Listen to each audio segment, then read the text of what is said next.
DJ Ram Milan बाबू भाई सुधानिया। Mobile number 6392245504।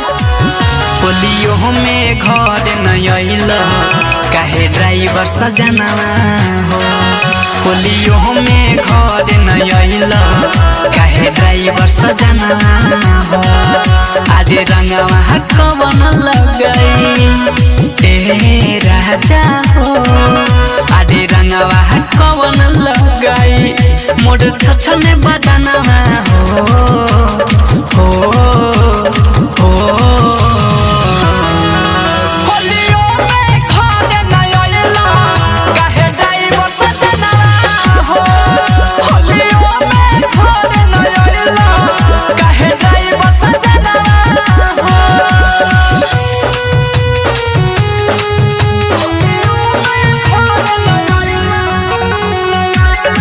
Mix by DJ Ram Milan बाबू भाई सुधानिया। Mobile number 6392245504।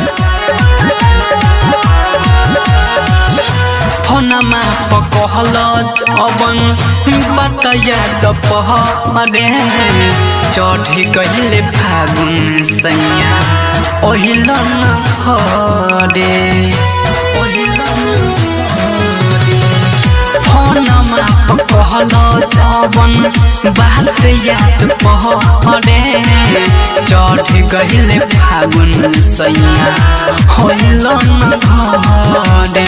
रोएला चली तरफे ए राजा हो। अरे रोएला चली तरफे ला हमरो लहंगवा हो हो।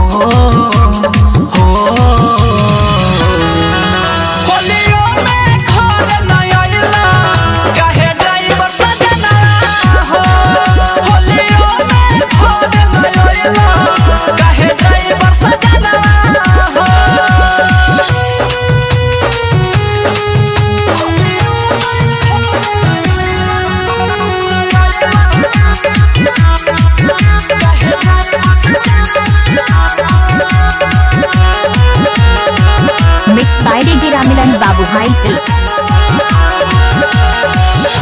दीपक तिजोरी विकेश टोली बनावता मेहरी के संगे अपना होली मनावता। दीपक विकेश टोली बनावता मेहरी के संगे अपना होली मनावता।